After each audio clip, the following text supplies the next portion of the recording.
Diálogos.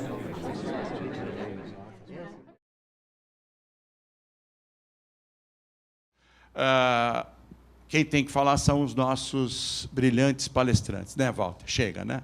Tá bom. Então, o Paulo Sandrone, vocês receberam aí um perfil dos nossos palestrantes. O Paulo Sandrone é graduado pela FEA USP em 1964, mestre em Economia pela PUC São Paulo.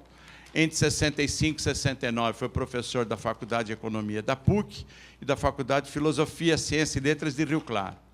No início dos anos 70, trabalhou na Universidade do Chile e na Universidade de Los Andes, em Bogotá. Atualmente, é professor da Escola de Administração de Empresas da Fundação Getúlio Vargas, aposentado, professor aposentado da FGV, meu colega, e também é um assessor de diversos governos de outros países, né? Inclusive, estava me dizendo que está indo para Cuba amanhã, né? Não, amanhã não. Na próxima semana vai para Cuba, depois passa por Barcelona. Depois, bom, a trajetória dele é intensa e imensa, né? Ele é fellow do Lincoln Institute of Land Policy e um think tank de Cambridge, Massachusetts. Se dedica a questões relacionadas à tributação, uso e regulação do solo. Na PUC, você ficou até que data? Na PUC, eu me retirei em 2006. 2006. É porque aqui está dizendo que em 65, 69, mas ele foi professor da PUC até 2006, quando foi aposentado. Em 69, eu fui demitido da PUC. Ah, sim, sim. Tá. Depois você retornou. Tá bom. Tá certo. 69, você teve aquela demissão ideológica. Digamos assim. Digamos assim. O Márcio Postman possui graduação em Economia pela Universidade Federal do Rio Grande do Sul, doutorado em Ciência Econômica pela Universidade Estadual de Campinas. Atualmente é professor livre-docente da Unicamp, experiência na área de economia, com ênfase em economia social e do trabalho, atuando principalmente nos temas emprego, educação, região Nordeste, programa Bolsa Família, políticas do mercado de trabalho. Foi presidente do IPEA, candidato a prefeito de Campinas, muito bem votado, e presidente atual da Fundação Perseu Abramo. Nós vamos começar pelo Paulo Sandrone, ok? Fique à vontade, Paulo. 40, 45 minutos, o que você precisar. Eu vou te avisando mais ou menos na medida do tempo, tá bom? Obrigado. Bom dia a todas e a todos. Para mim é um grande prazer e uma satisfação imensa atender o convite do meu querido colega da GV, Celso Napolitano, e também do Sindicato dos Professores. Eu fui convocado para apresentar a vocês alguns elementos para a gente discutir a conjuntura. Mas, para discutir a conjuntura hoje no Brasil, eu acho que é indispensável a gente dar uns passos um pouquinho para trás, para saber o que aconteceu lá atrás e que deu no que deu, ou está dando no que está dando agora. Mas, em primeiro lugar, eu gostaria de lembrar aqui umas frases, ou um dito do Confúcio. Quando a gente não sabe quem disse alguma coisa, a gente diz que foi o Confúcio, porque ninguém vai verificar. Então, o Confúcio teria dito o seguinte: há 4 maneiras de aprender: a repetição, o trauma da repetição e a repetição do trauma. Eu acho que aqui no Brasil é preciso inventar uma 5ª maneira de aprender, porque essas não foram suficientes, como eu talvez possa mostrar para vocês nessa nossa apresentação aqui. O primeiro quadro que eu gostaria de apresentar é esse aqui, ó. Esse é um quadro que causa grande depressão nas pessoas, porque é um quadro que mostra as oportunidades perdidas. Vocês veem, aquelas 3 primeiras barrinhas azuis dão conta do nosso crescimento econômico entre 1950 até o final dos anos 70. 30 anos de um crescimento que poderíamos dizer, para os termos de hoje, bem acelerado. Média de 6,5%, 7% ao ano, todos os anos. Se isso tivesse continuado, provavelmente hoje, em 2015, nós seríamos a segunda ou terceira potência econômica, hein? Que é só uma forma de ver a realidade de um país. Mas, do ponto de vista econômico, do seu PIB, se nós tivéssemos continuado a crescer dessa maneira, nós seríamos hoje, talvez até maiores do que a China ou maiores do que o Japão. Mas aconteceu alguma coisa aqui nos anos 80 que fez com que aquelas barrinhas azuis despencassem. Olha lá, nos anos 80, crescimento de 1,3 em média durante os 10 anos. Depois, anos 90, 2,2 em média. Anos 2000, 3,2. São décadas. Então, nesses 30 anos, de 50 até o final de 70, esse crescimento robusto. Depois, nos 30 anos seguintes, as chamadas décadas perdidas. Alguma coisa aconteceu aí que desandou. Em seguida, vocês têm essas barrinhas vermelhas, que são, agora, registros anuais do PIB. E em 2010, nós tivemos um crescimento considerável. Mas foi um ponto fora da linha, porque depois, 11, 12, 13, 14, 15, aí caímos. E hoje, praticamente, a nossa média, se considerarmos o desastre que tem sido esse ano em matéria de crescimento econômico, nós vamos ficar ali por volta do que foi, ou até abaixo dos anos 80, que foi a chamada década perdida. Então, é preciso explicar por que aconteceu isso. E aqui, eu vou, no final, colocar 4 oportunidades que perdemos de ter mudado o nosso destino em matéria de desenvolvimento ou crescimento econômico. Você pode passar. A primeira coisa é o seguinte, pode passar o outro, por favor. A primeira coisa é o seguinte, os fatores que contribuíram para esta queda, aquela queda para os anos 80, estão relacionados com uma crise internacional provocada pela desvalorização do dólar e depois a chamada crise do petróleo, que são duas, como se fossem faces da mesma moeda. Uma está muito relacionada com a outra. O aumento intenso da nossa dívida externa, porque naquele momento dessa crise, que começa em meados dos anos 70, o Brasil se endividou muito fortemente em termos do seu setor externo. A dívida externa cresceu muito.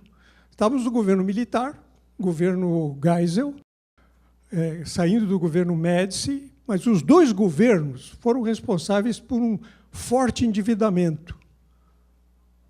Aquela questão de crescer a qualquer custo, Brasil grande potência, e aí, então, tivemos uma dívida que cresceu muito expressivamente em plano internacional. E isso foi acompanhado de um crescimento intenso da inflação. Passa o seguinte, por favor.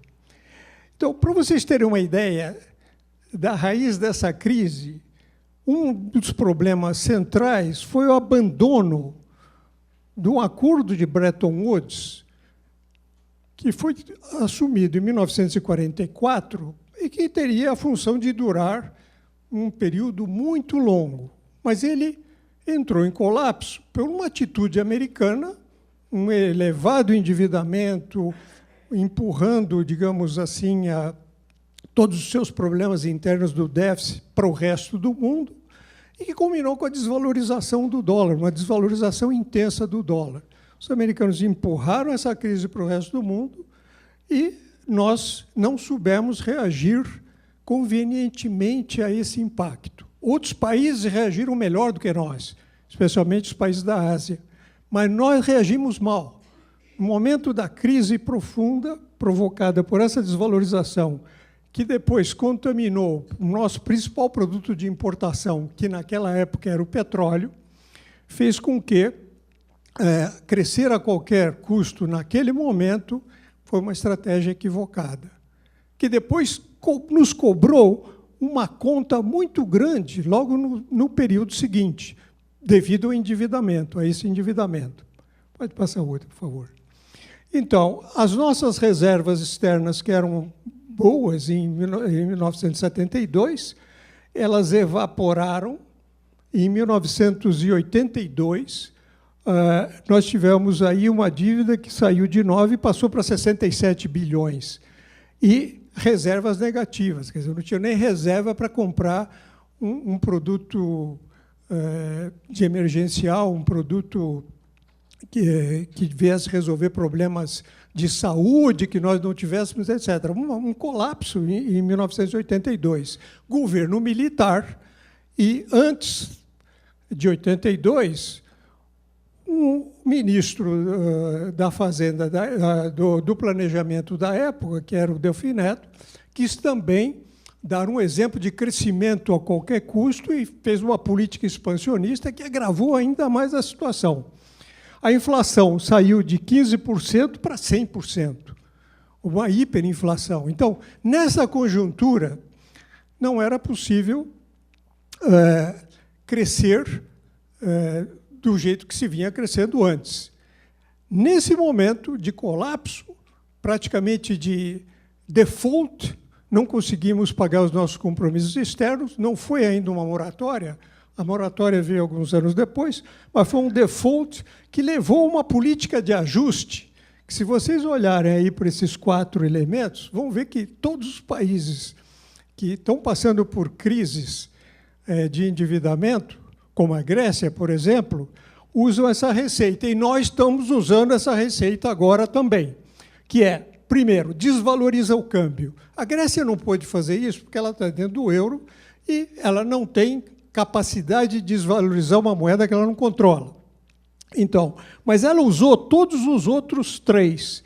Aumenta a taxa de juros, corta salários e aumenta os impostos. Essas são as 4 políticas do apocalipse que levam a economia mais profundo ainda.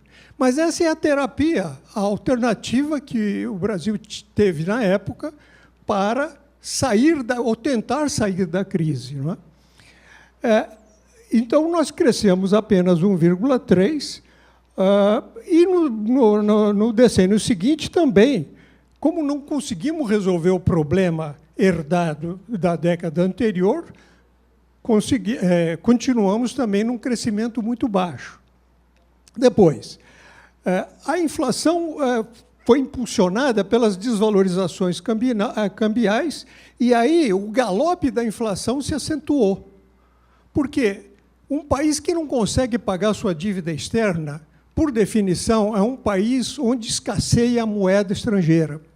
E onde escasseia a moeda estrangeira, a taxa de câmbio se desvaloriza.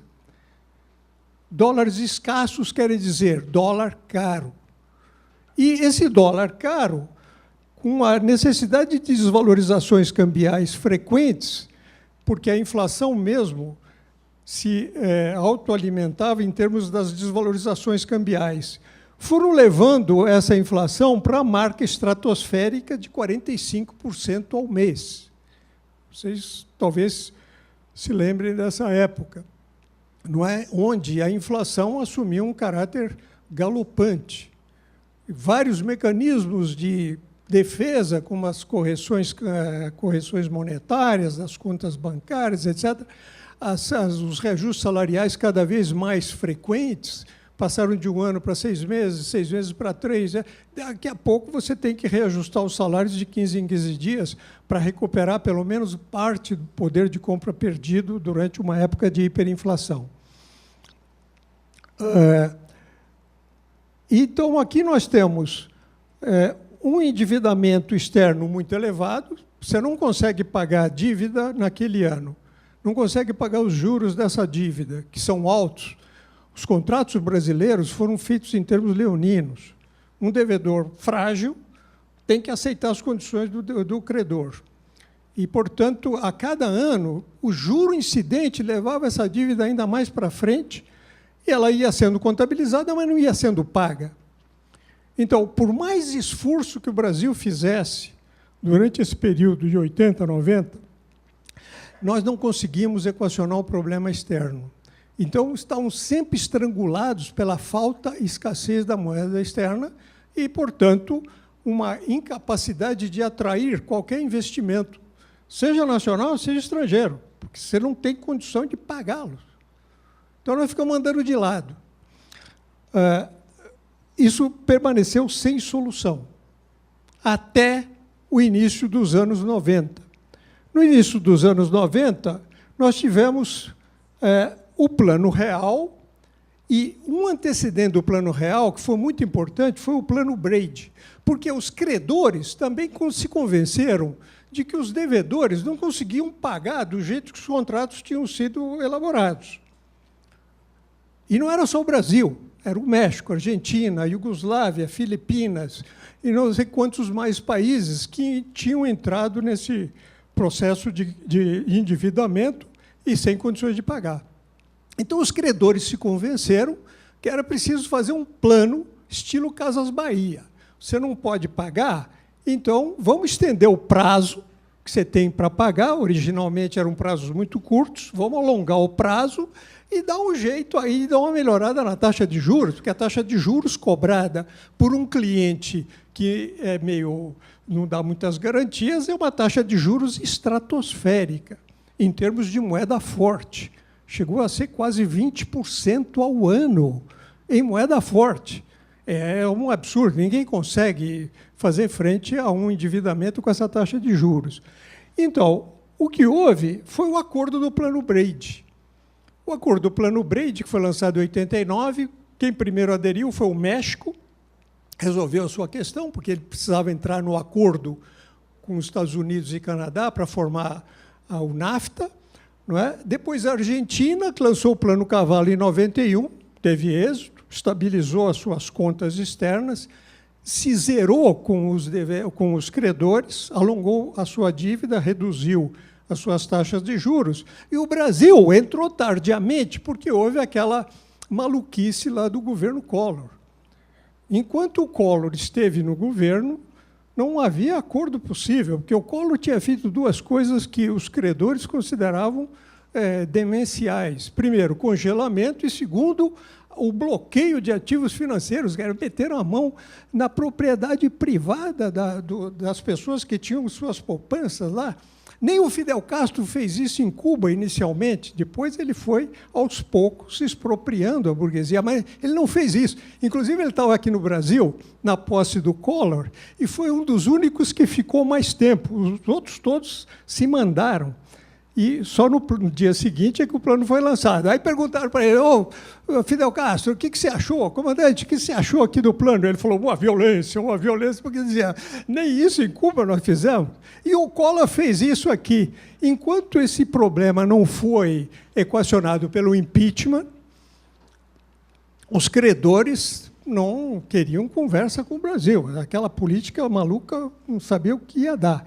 Aí chegou o Itamar, o governo de Itamar já mandou alguns representantes lá com maior seriedade, e dizem que o Itamar não é uma pessoa que chegou com a cabeça nas nuvens quando ele assumiu a presidência, mas depois ele pôs os pés no chão, os quatro. Né? É o que dizem por aí. Mas, pelo menos, ele não fez maluquices macroeconômicas. Ele cismava com o salário das estatais. Outra coisa que ele cismou também foi recuperar o Volkswagen, que é uma maluquice das maiores. O homem estava pensando no século XIX ainda, quando ele pensou naquela tecnologia. Mas tudo bem, não tinham grandes efeitos macroeconômicos. E a coisa foi se acalmando. Mandaram alguns negociadores para a dívida externa brasileira e ela foi aderindo ao Plano Brady. E quando o Plano Real foi lançado, o acordo com o Plano Brady já estava pronto. O que quer dizer o acordo com o Plano Brady? O Brasil vai se acertar com os credores. Então, aquela pressão de escassez cambial foi caindo. E as reservas brasileiras foram crescendo. Com a URV, que foi um mecanismo muito engenhoso de liquidar com a moeda inflacionada e criar uma moeda mais estável, deu certo, e aí se criou a âncora cambial. O que é a âncora cambial? Eu baseio a estabilidade de preços, mantendo a taxa de câmbio bem comportadinha lá, sem desvalorizar a moeda nacional. Essa foi a grande virada, mas essa grande virada provocou outros problemas de endividamento, que são esses aqui, ó. Imediatamente, depois do Plano Real, o dólar passou a valer menos, houve uma valorização do real, porque todos os credores estavam esperando na porteira para ver se os que mostram o rating de um país ou a sua solvência dissessem: abre a porteira porque o Brasil já se acertou com os credores. Então pode ir para lá porque lá agora é seguro. E, além disso, os que fizeram o Plano Real resolveram evitar aquela eventual expansão muito forte do consumo quando você liquida com a inflação e acaba o imposto inflacionário. Então, para evitar isso, eles mantiveram a taxa de juros muito elevada. E mantendo a taxa de juros muito elevada e o Brasil ganhando a credibilidade internacional, o dinheiro começou a entrar aqui. E entrou mais ainda quando a ameaça que, na época, o Lula mostrava, em 94, se ganhasse a eleição, foi afastada pela vitória no primeiro turno do Fernando Henrique. Então, juntavam-se 4 coisas importantes para os credores internacionais. Estabilidade da moeda, taxas de juros muito altas, mantidas muito altas, reservas que iam se recuperando e estabilidade política. Porque o Fernando Henrique era um homem que mostrava muito mais condições de seguir a norma internacional do que é um bom comportamento econômico do que o Lula. E, portanto, o dinheiro começou a entrar aqui com grande quantidade e, pela primeira vez, o dólar valia menos do que o real. Primeira vez na minha vida que examino essas questões aí, brasileiras, da economia brasileira, que a unidade, o padrão monetário brasileiro, a unidade monetária, valia mais do que a unidade americana. Você põe uma nota de $50 do lado de uma nota de R$50, dizia: qual é que você prefere? A nota de $50 valia menos que a nota de R$50, mas, por via das dúvidas, muita gente ainda escolhia o dólar, porque não tinha confiança ainda na nota de R$50. Aconteceu isso com você, Celso? Sim, né? Mas não era $50, era $50 mil. Então, começamos a ter uma festa de importações, tudo baratinho, porque o dólar é barato. Olha os déficits que vamos ter no setor externo. E aí você cobre esse déficit como? Com dinheiro que vem de fora. Não tem outro jeito. E, claro, esse dinheiro estava vindo em grandes quantidades. Por quê? Porque aqui a taxa de juros era um pirão. Taxa de juro alta e garantia de que o governo tinha reservas para pagar, se fosse o caso, devolver os dólares que tinham entrado, reconvertê-los, uma taxa de juros dessa e uma moeda estável. E aí, de credores, ou melhor, de uma balança comercial superavitária, passamos a ter uma deficitária. Somado ao déficit de serviços, então tivemos esses déficits aí. E esses déficits foram cobertos com dinheiro que veio de capital especulativo, em grande medida. É aquele que entra, mas sai com a mesma velocidade, se ele antevê que a situação pode mudar. E isso ocorreu em 98. E aqui temos outro exemplo também de oportunidade perdida. Aqui, em 98, vocês estão bem lembrados que nós tivemos uma crise mexicana em 95, o Brasil jogou a taxa de juros para cima para conservar aquele dinheiro que tinha entrado, conseguiu. Em 97 houve a crise asiática, a mesma coisa, levou a taxa de juros lá para cima para não desvalorizar a moeda nacional e ter a volta de uma pressão inflacionária. O governo Fernando Henrique queria tudo menos a volta da inflação. Em 98, houve a crise russa. E na crise russa, todo mundo dizia, a bola da vez agora é o Brasil, que não vai aguentar. Todo mundo que estava lendo esses dados aí sabia que não dava para aguentar isso mais tempo. E na crise russa, ela coincidiu com as eleições presidenciais de 98. E aí o que fez o Fernando Henrique? Agiu da forma mais oportunista que vocês possam imaginar, e, agravando o problema de uma maneira extraordinária. Por quê? Deu às pessoas que estavam tirando o dinheiro do Brasil, comprando dólares e se arrancando, a possibilidade de fazer investimentos na dívida pública com uma cláusula cambial. A jogada era a seguinte, vocês querem ir embora porque acham que o dólar vai subir? Nós vamos abandonar a âncora cambial? Então eu faço o seguinte negócio com você, me compra um título da dívida pública que eu te pago se houver uma desvalorização cambial na mesma proporção da desvalorização cambial.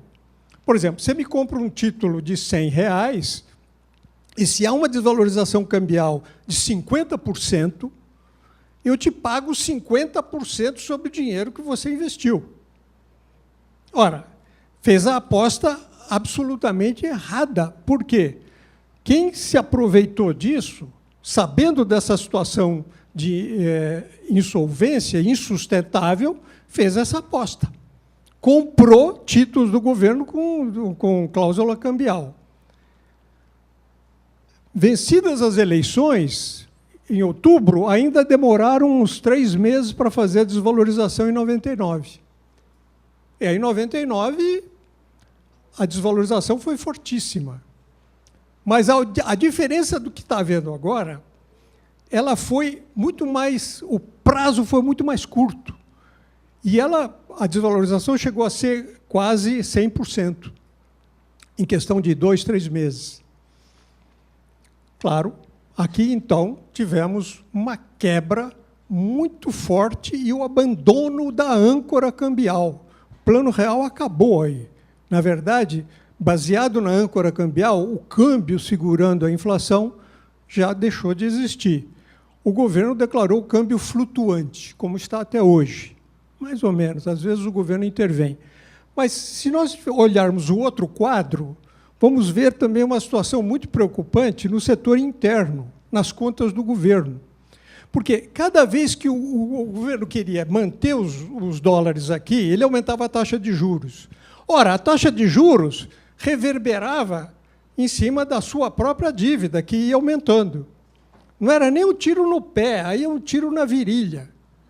Porque essa aleja mesmo, olha lá. Você tem contas do governo com déficit nos 4 anos. Nesses 4 anos, que também davam uma mensagem para quem quisesse investir no Brasil, que a situação era insustentável, porque você tinha déficit no setor externo e no setor interno.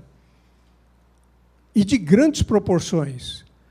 Todo mundo sabe que o único país do mundo que consegue manter um endividamento forte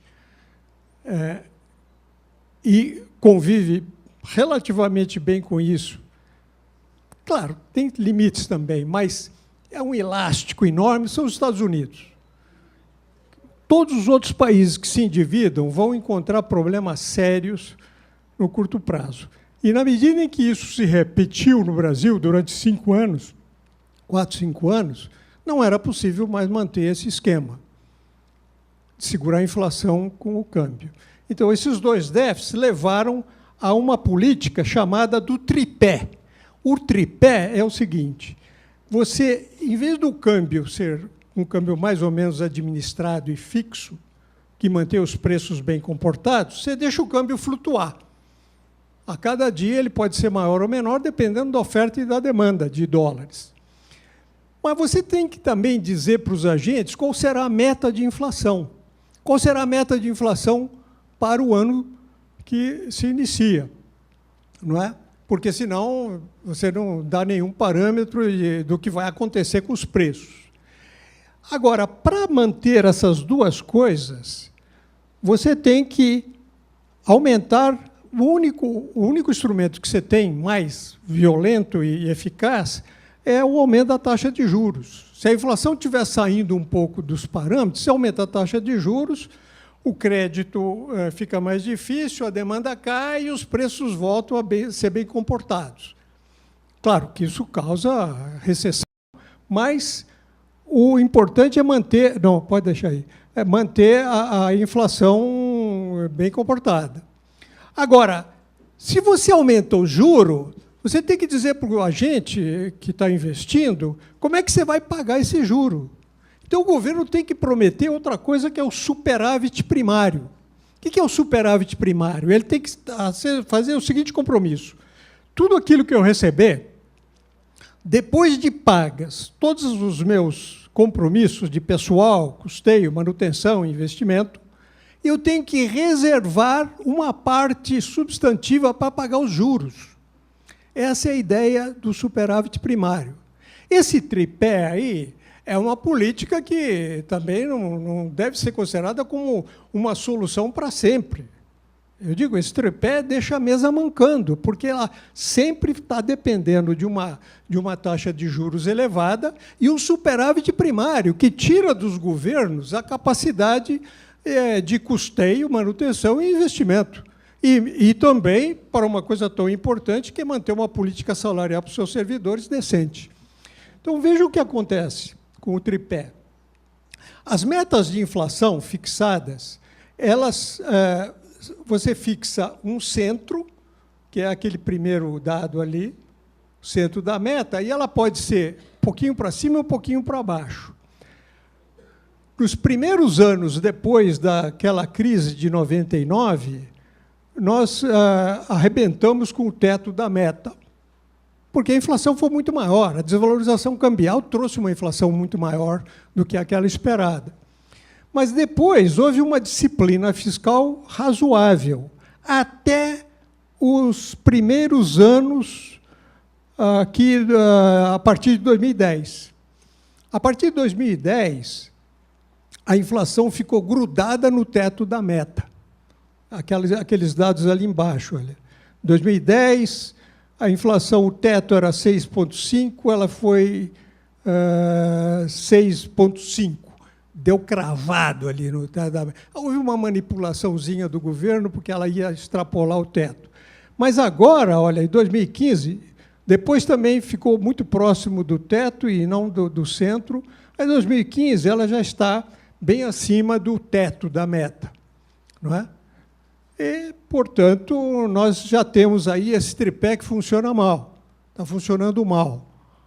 Até agora, funcionam mal nos últimos anos, porque houve muito artifício para ficar dentro do teto da meta, para dizer, ó, estamos dentro do teto da meta. Aqui também valeu muito uma manipulação feita a partir de 2013, mas depois eu vou me referir a isso, para apresentar bons indicadores quando a base estava sendo corroída. Mas, olha o superávit primário que foi obtido a partir de 99. Esse superávit primário tem que ser entendido o seguinte, é dinheiro que sai, todas as receitas do governo, impostos, para pagar juros. Meus amigos, aí não tem nenhuma contrapartida, a não ser pagar juro. E, olha, no governo Lula, ele chegou a estratosféricos quase 5% do PIB. É uma enormidade. Claro, naquele momento houve uma tentativa do Palocci de elevar tanto esse superávit primário a ponto de pagar todos os juros da dívida.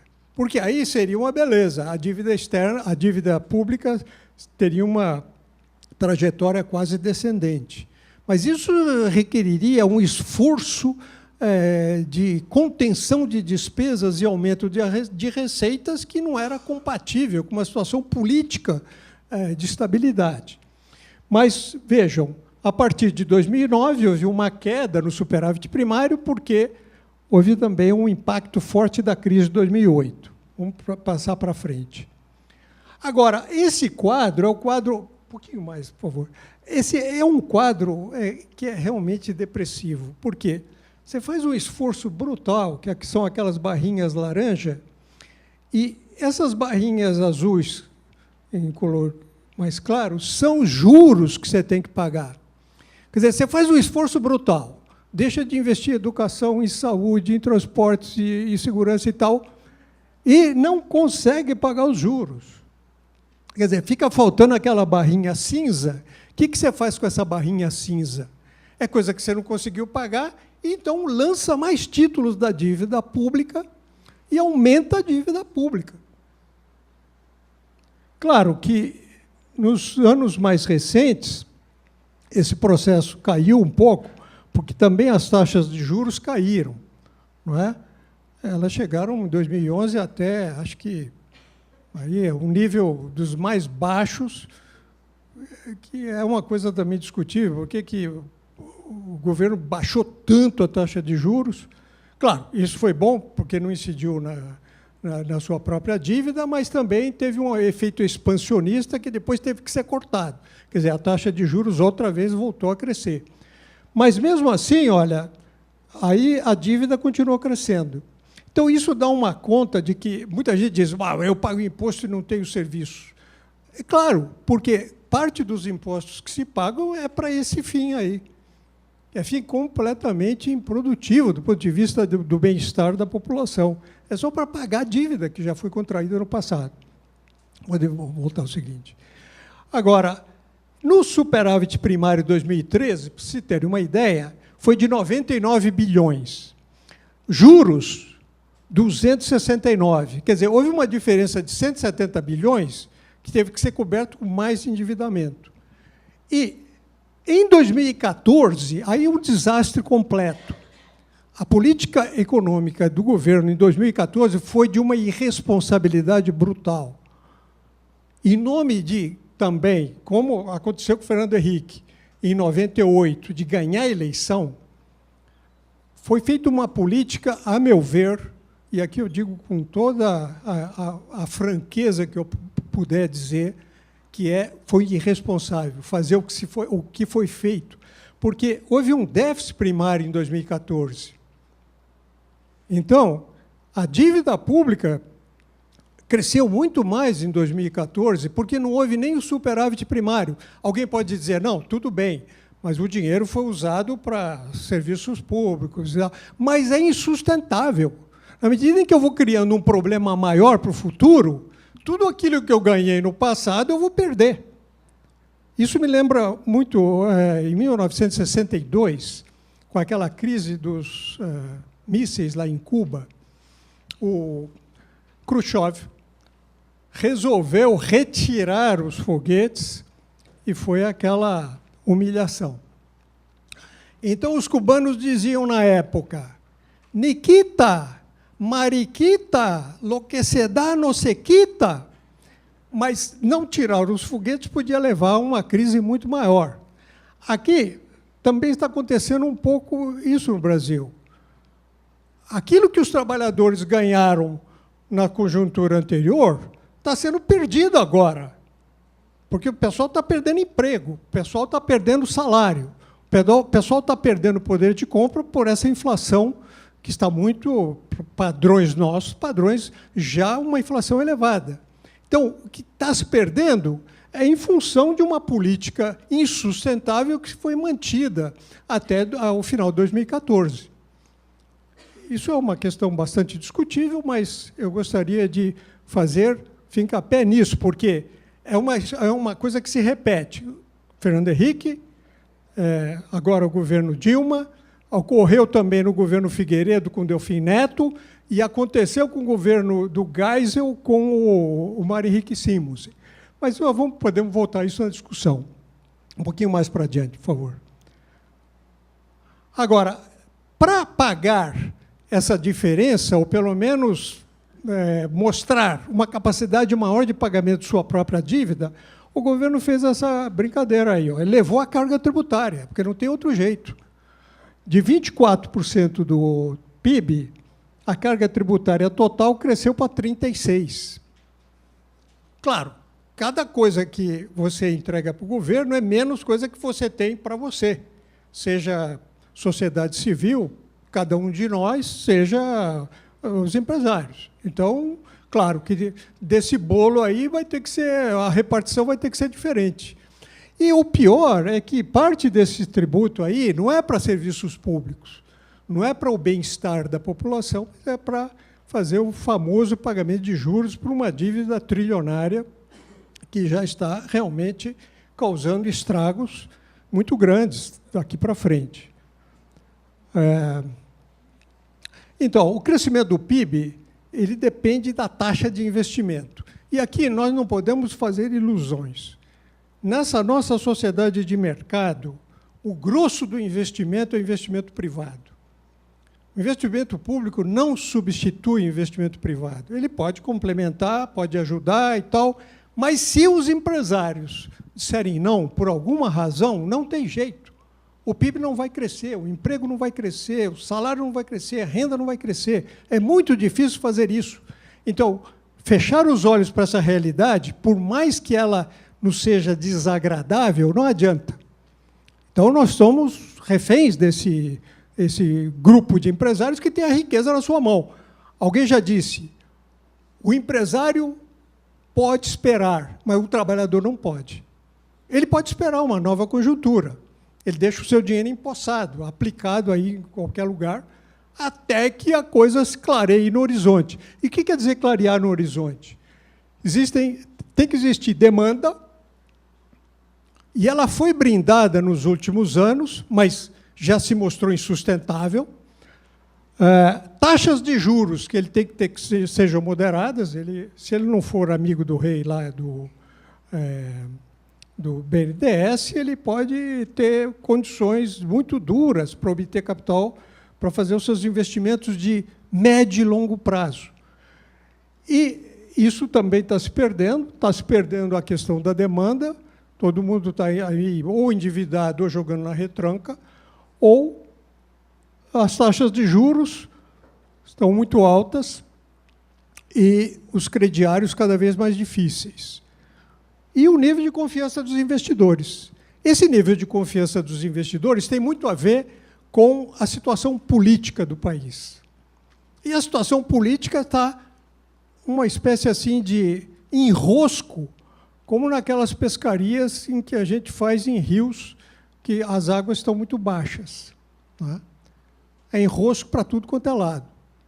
Então, enquanto isso não se resolver, vai ser difícil que se recupere a confiança dos investidores, porque, vejam, o investidor que importa é aquele que faz investimento de médio e longo prazo.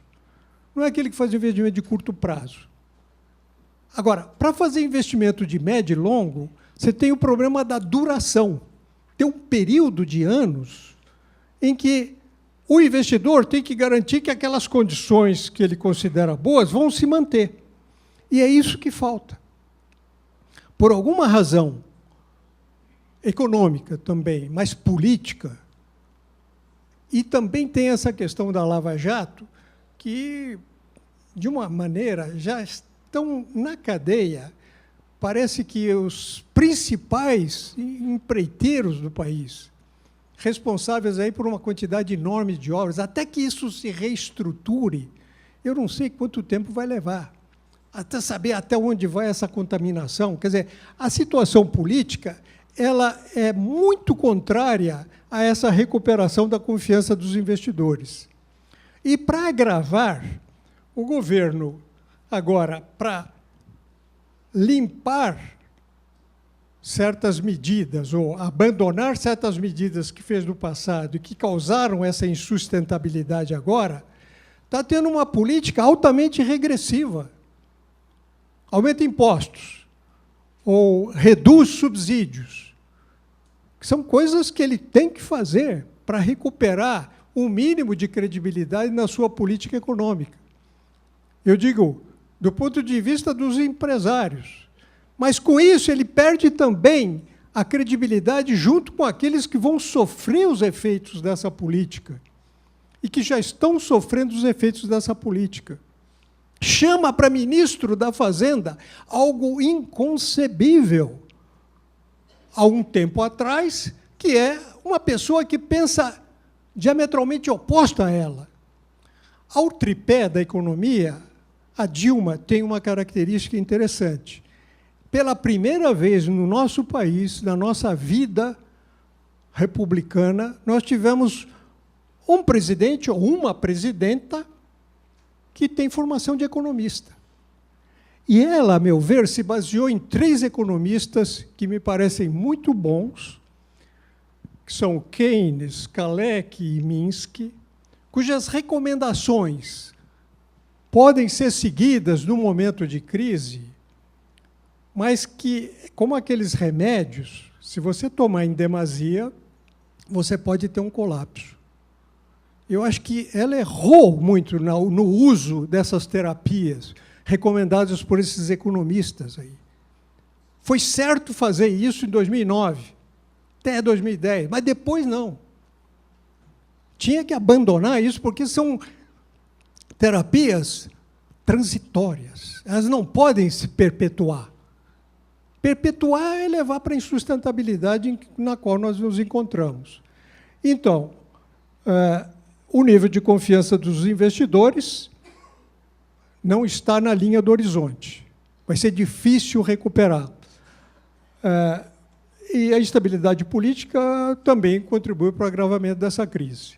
Então, aqui, o final, eu queria só lembrar o seguinte. Em 4 momentos, nós tivemos oportunidades perdidas, a meu ver. 75, 77, no governo Geisel, com a crise internacional já estabelecida no mundo inteiro. Se vocês olharem o segundo Plano Nacional de Desenvolvimento Econômico, é a peça mais de ficção científica que existe em termos de crescimento econômico. Se propõe um crescimento econômico quase até tão grande quanto do período anterior, que tinha sido o período do milagre econômico.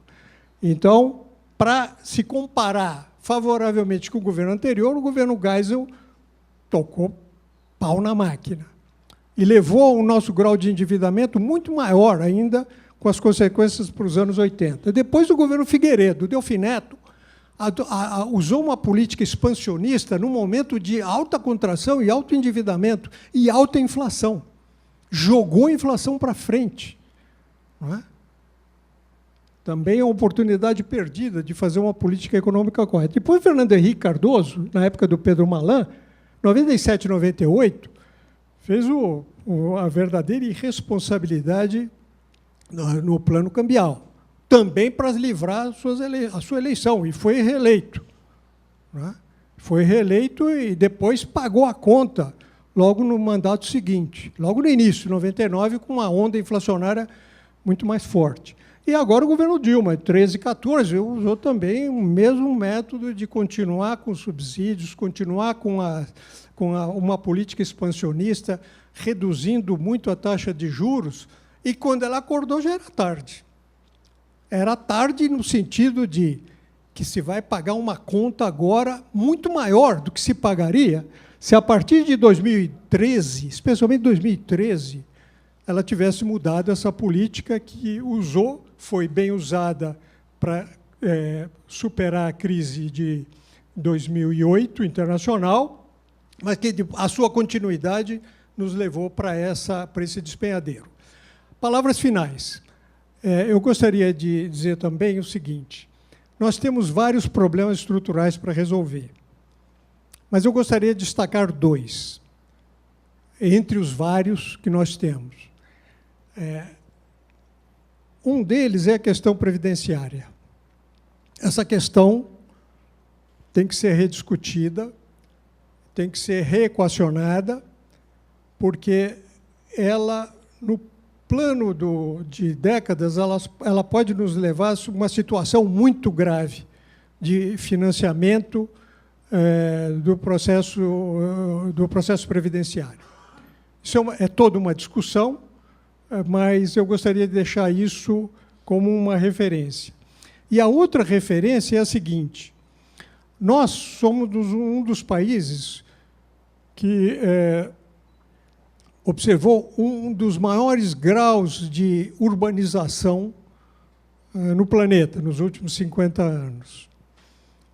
e a formação das cidades trouxeram uma característica muito peculiar para a questão dos serviços públicos. Tanto no nível municipal, quanto no nível estadual, quanto no nível federal. Qual é o problema? O problema é que, com esse crescimento, não só das cidades em espaço construído, mas também em população e em faixas etárias da população, os serviços públicos que o setor público tem que brindar estão aumentando o custo unitário. Quer dizer, não é que a população crescendo 1 milhão, você vai ter que atender a esse 1 milhão de pessoas com o mesmo custo do passado. Não. O custo por unidade está crescendo. A alternativa a isso é aumentar a produtividade da produção de serviços públicos. Mas isso anda a passos muito lentos, porque há problemas estruturais, especialmente com a propriedade do solo, propriedade da terra, nos centros urbanos. Então, isso não tem acompanhado. Isso tem provocado uma pressão enorme sobre os orçamentos públicos. Então, eu digo, educação, saúde, transportes públicos, saneamento básico, resíduos sólidos, iluminação, todos esses serviços estão aumentando de preço unitário. Então, os prefeitos, governadores ou quem se importe com eles, têm uma alternativa. É não brindar os serviços para todos. A definição de serviço público é universalização do serviço. Então, não brinda para todo mundo, muita gente fica de fora. Ou então, brinda para a maioria, mas um serviço público de péssima qualidade, porque não tem como financiar. Então, esses problemas estão se agravando. E nós estamos vendo aí vários municípios, várias cidades e até estados no limite da insolvência. Esta crise vai acentuar esses problemas. Por quê? Essa crise vai fazer com que muitas entidades públicas não tenham como pagar pelos serviços já contratados. Então, a qualidade começa a cair. E é uma consequência também desse processo global de recessão. Com a recessão, vocês sabem, as pessoas perdem o emprego, reduz o salário, as contribuições para a Previdência também caem. E é um processo que é uma espécie assim de sinergia negativa. Uma coisa vai puxando a outra.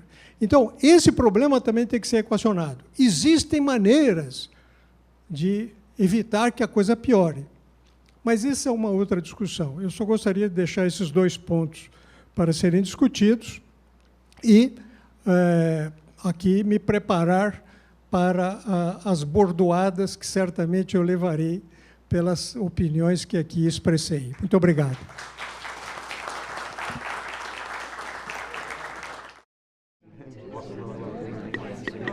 Diálogos.